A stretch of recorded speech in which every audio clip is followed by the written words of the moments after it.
The prequel to Christine and David's wedding that nobody asked for continues! Plus, the return of Nathan! Also, something nobody asked for. Get your VIBIN and Thrivin hoodies ready. We have a lot of Christine and David eating each other's faces to get through. I'm so glad.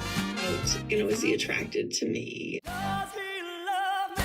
I wanna know. How can I tell if he loves me so? If you wanna know if he loves you so, it's in his kiss.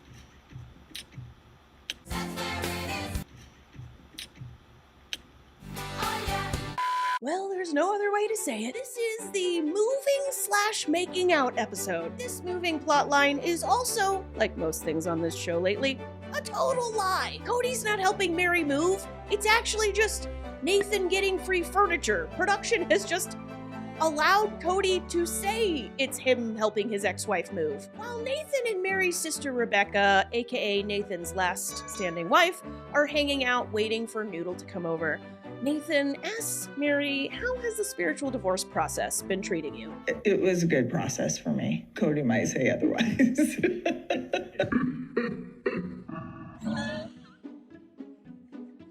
They ripped him a new one. They lit him up like a Christmas tree.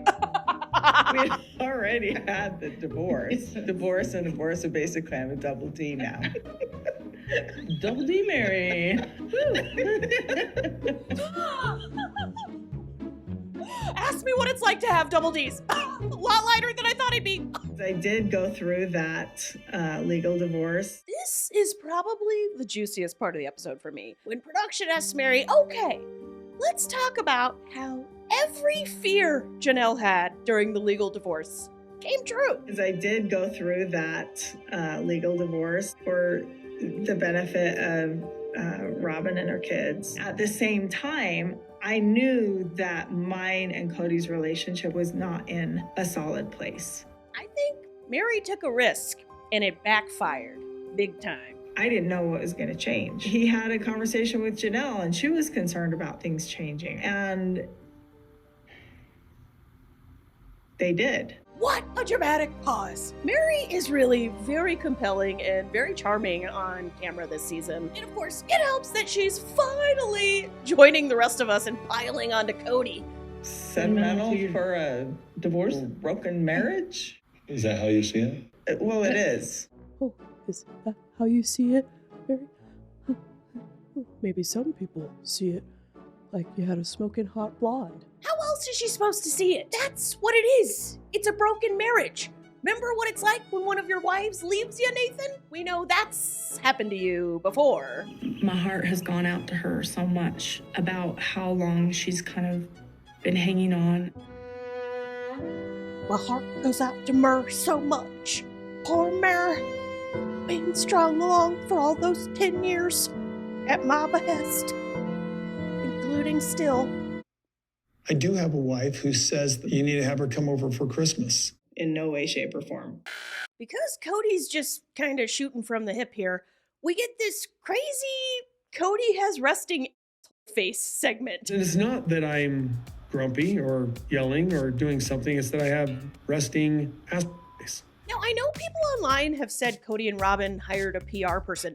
No way in hell, I believe, an actual, real PR person is working with Cody. I believe he may be getting swindled by somebody claiming to be a PR expert. But this whole season, Cody just says whatever. He's in confessional shooting off theories and statements like, pew, pew, pew, pew, pew, pew, pew. It all goes back to Sonny and Cher. Pew, pew, pew. I'm not angry. I just have resting ass. Robin's not the favorite.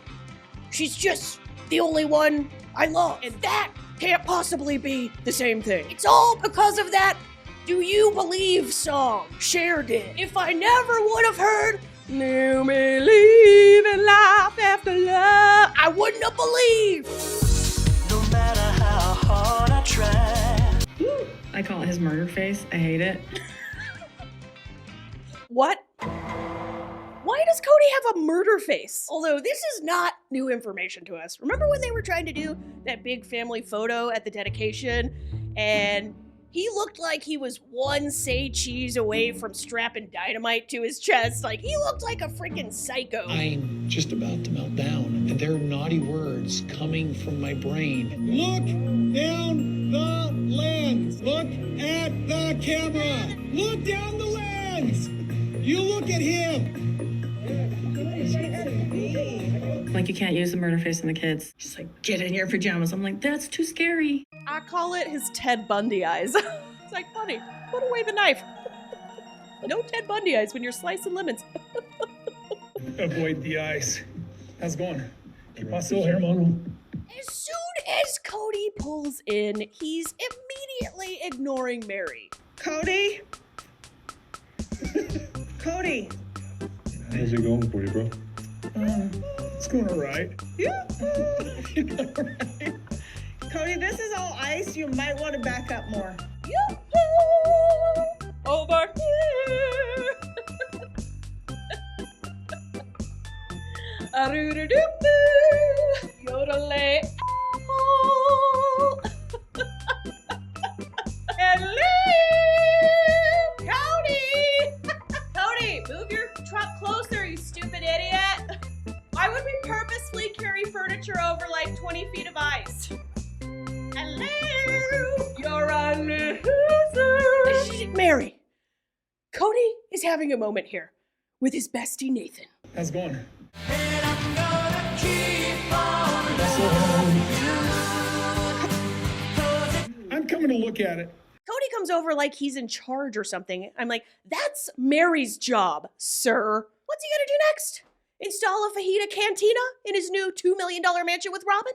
We pause this award-worthy content about them giving Nathan some chairs to go check in with Christine and David, who are already wedding venue shopping, despite saying that they're not yet engaged, which just tells me they're already engaged. If you're actively booking a place to get married, that's being engaged. Not engaged yet. Okay. Sure. Okay. Gotta get the venue down. Seems kind of soon, but This is one of the things the fan base has been talking about in the discourse of this episode. Did Christine move too fast for her kids to handle? Specifically, her remaining child who's under 18, Truly. I don't know how you can hear that question and not say yes to it. And I don't necessarily love the way it obviously appears to be bothering Truly. You're about to see that.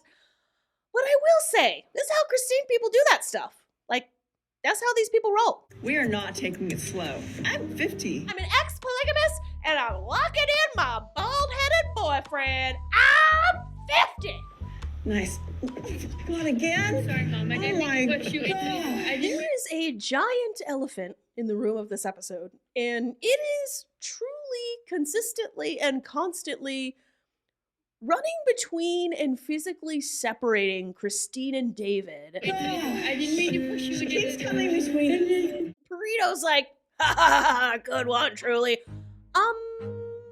Is somebody going to talk about how clearly Truly is struggling with how fast this is going? You know, truly, we're gonna be together. I'm gonna tell you. I don't know if Cody knows. I yell at production all the time about not asking Cody and Robin the right questions, and I am no Cody here. I'm not gonna play favorites. Why is production not grilling Christine about this? Christine, Truly seems uncomfortable with you and David and how fast things are moving. Can you talk about that? How hard was that? And even if she doesn't answer, just show her refusing to answer. But no! Instead, Christine talks about whether Cody knows about David. Like, I don't give a crap about that. But we wanted the space to be kind of a neutral palette. Neutral, so you can bring in colorful florals, you can be vibrant, you can be... This poor child, she is going through it. She's like, I'm a teenager, and my mom is getting remarried. Meanwhile, they cut to Cody. I've heard rumors about Christine dating. I've heard rumors that he's Christine's soulmate. I've heard rumors that Christine fell in love with a burrito. And I've heard rumors that Christine's the big spoon and David's the little spoon. I heard those rumors. I did. Back at Mary's, Nathan's struggling to keep it in his pants while Cody's around. Perfect. He said what he wanted to do and he done it. He's so amazing. Nope. Meri is not going to have any of that on her property, okay? Get that Cody's a hero out of here, Nathan. Cody makes a stupid joke about finally being able to make a woman in his life happy. She's excited. Yeah, there's one woman happy in my life now. And they cut to Rebecca, who has had about enough Cody jokes for one day. She is just shooting 2 red lasers into Cody's skull. She went, who said I'm happy? I'll be happy when you stop gaslighting and using mi hermana. Got that? Did you understand that, Cody? Rebecca. Thanks, Cody. Robin and I are having our own struggle. We're mourning it different ways. Nope. Not doing it. I'm not doing this. I am just not doing Robin and I are having struggles flashback segments. Nope. Next. We've got this furniture. Can I get a drink of water first, Meri? Can you heat it up in a kettle? And also slice some lemons.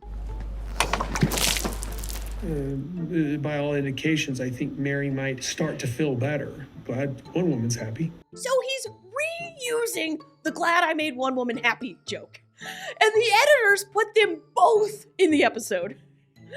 Cody may have productions sitting in his glove compartment, but not the editors. It feels like he's projecting a little bit. You think? Meri's got this little almost psychotic level of laughter, talking about her double divorce and hanging out with her ex-husband. Like, double divorce.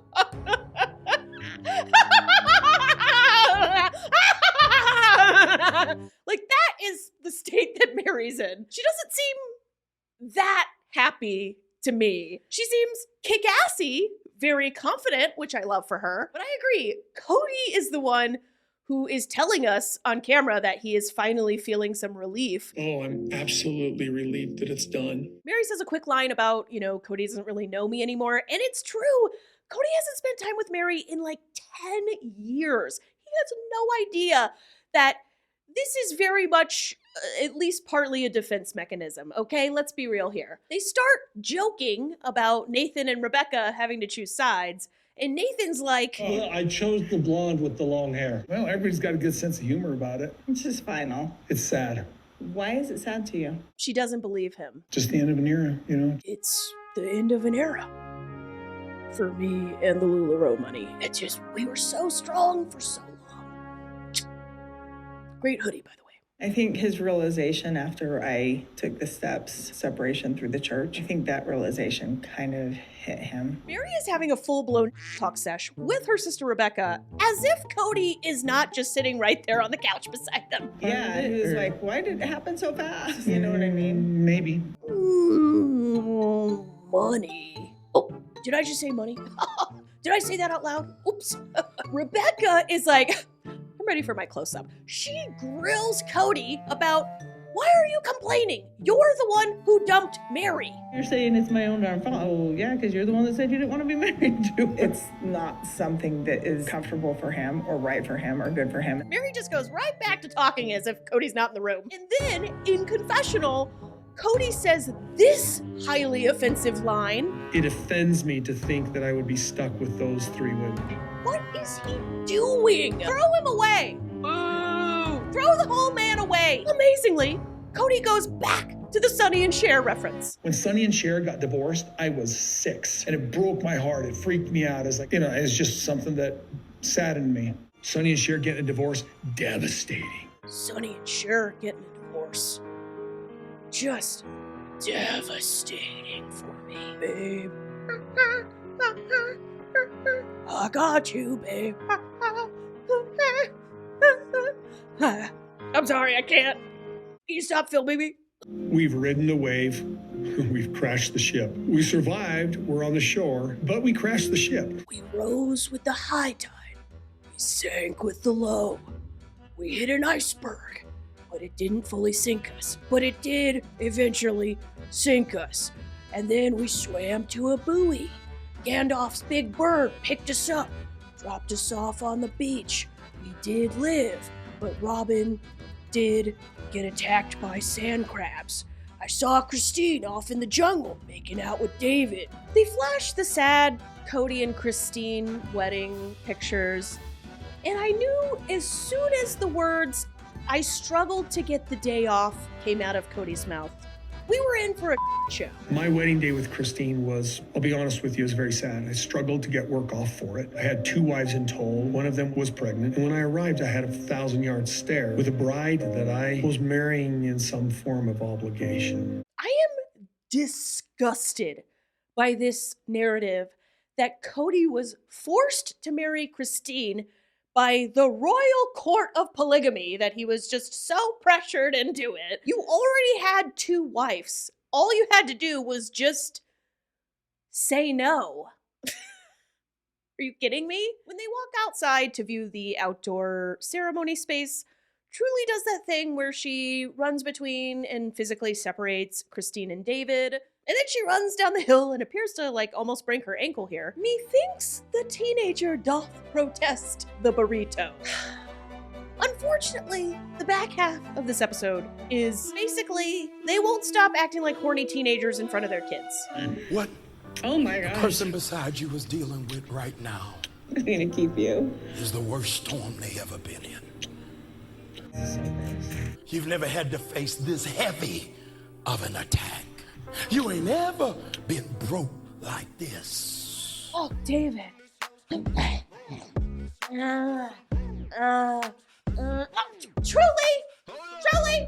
Grace, stop physically removing Mommy's tongue from her new boyfriend's mouth, Truly. Truly, I swear. Truly. They don't like it necessarily, but they don't not like it either. I think they like it.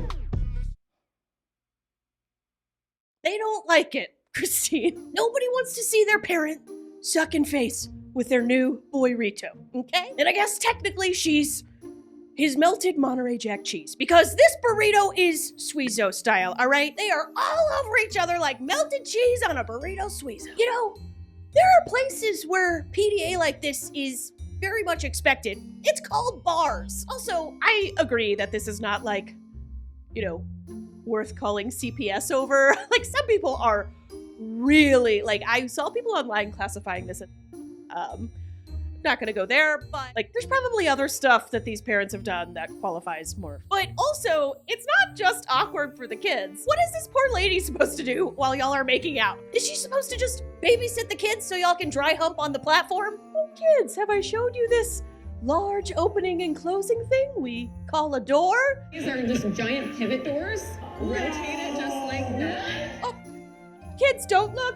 Mommy and Daddy are busy. Christine, who, by the way, looks like a super hot motorcycle mama this episode. I mean, she is working the black on black on black look. And let me tell you, she knows it. She is feeling herself. This fall that I have would be October 8th. Christine reaches over to the manager and is like, let me just invade your personal boundaries really quick for a second. Jelly, I think her name is, Taekwondo blocks her.